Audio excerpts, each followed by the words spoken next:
Newspaper time here on Morning Live. Let's start off with the Business Day. And Business Day taking a look at State Revives Pebble Bed Reactor Plan. This is a very big story, it really is. And it says the mothballed nuclear project, now part of the energy overhaul. We saw, I think it was yesterday, that the Minister Ramaphosa had a briefing, and he said they plan to revive this Pebble Bed modular reactor program as part of its new energy blueprint, aiming to derive more than half of South Africa's electricity from clean energy sources by 2039. So this is a very interesting story. Perhaps we can talk a little bit more about it and get a better understanding of this. And it's the new plan marking a departure from the IRP 2023, which controversially scaled back on electricity generation from wind and solar. So let's leave it there. So we'll definitely look into that kind of story and take it forward.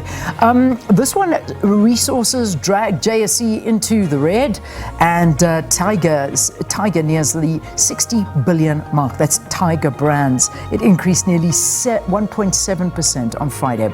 Reserve Bank rejects bankrolling green transition. Deputy Reserve Bank Governor Funzi Chazibana has issued a blunt rebuke to calls for green monetary policy, arguing that central banks that swap credibility for climate subsidies will do more harm than good. And this happened over the weekend in the US. Protests reflect a rising unease over Trump's power moves. And these are protesters holding up signs during the No Kings protest against the US president and his policies, particularly in Los Angeles, California. That's where that photograph was taken. I think it was throughout the states, wherever it was, but that photo is from LA. Right, let's move on to the Daily Dispatch. This morning they lead with payment dispute delays completion of 169 million rand East London special school. Now, fears that the deadline to move Khayelitsha to new premise in Amalinda will be missed. Now, the plans to complete a 169 million rand state-of-the-art special school in Amalinda by the first quarter of 2026 are now in jeopardy as tension brews between the provincial government and the construction company. And last week, the construction giant GVK Siazama tasked to complete the new Khayelitsha special school in Amalinda down tools in protest over non-payment, spiking fears of escalating costs and missed March 2026 deadlines. Also, picture there crossing the finish line to cheers and tears. The Granddad's Army cycles triumphantly into East London on Sunday, and this, of course, crossing the line for a good cause. And Alama's second phase of Marina Glen upgrade fails to get off the ground. Buffalo City Metro has come under fire for failing to start phase 2 of the Marina Glen upgrade project, despite allocating 10 million rand and promising completion by the end of October.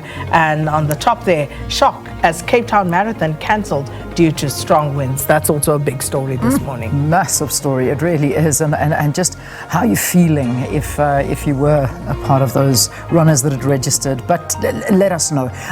Let's have a look now at The Witness. That's what's up next. And The Witness, Mzunduzi fails to spend 94.9 million rand in vital grants is what they are speaking about here.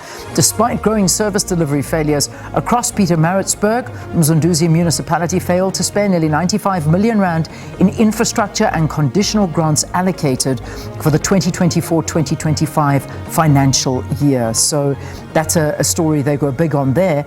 And some lovely photographs where The Witness putting out there, as we are as well, wishing all of our readers and viewers a joyful Diwali, and we look forward to obviously your festivities and all the beautiful lights and photographs that come out of it. But they say, may the Festival of Lights bring you peace, prosperity and happiness. And some lovely photographs there of some families and lots of other people on the front page there. I'm not too sure who they are, but it's lovely and they look absolutely beautiful. Then political chaos grips Mvoti as alliance shifts again.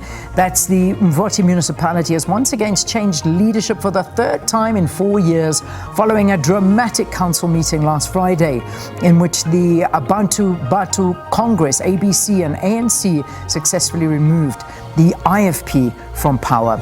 A historic World Cup moment for Proteas and farewell to a timeless PMB writer. That's the witness. Right, moving on to the Cape Argus.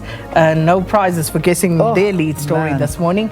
Runners gutted as marathon called off. High winds wreck the route hours before start, and despite Sanlam offering all 2025 entrants a sponsored entry to either 2026 or 2027's race, many runners said that they were devastated, spending thousands of rands for accommodation and flights, training for hours and traveling from across the country and the globe to compete. Now, the 2025 Sanlam Cape Town Marathon was cancelled due to high winds damaging the route yesterday. And they go on to explain what actually happened. And the cancellation was made at 4:45 a.m., an hour and a half before the 6:15 a.m. start, followed by an emergency meeting that deemed the route and venue unsafe. And it goes on to they spoke to some people, sisters there, one indicating my flight ticket was about 6,000, accommodation around 10,000, and they said no refunds, and people just talking about their disappointment and what some of the alternatives possibly could have been. So that a big story this morning. And then be kind to yourself during preparation, says a top learner, and this as the National Senior Certificate exams are set to begin tomorrow. The country and the province's top learner for 2024 has shared his secret recipe for how to make it. And also Mum's impact statement leads to 25-year sentence for Devonay's killer, and also wishing their readers a joyous Diwali, the Cape Argus this morning. Gosh, in the beginning I was reading, I'm sure you saw that as well, like in the beginning they were saying they weren't going to be refunding the runners. I'm glad there was an about turn, because I think people would have been gutted if they didn't at least get, something out of that, because that's very, very sad. But nonetheless, that's the big story, no doubt. The other papers we show you will also focus a bit on that, but have a look at the front pages of the other newspapers.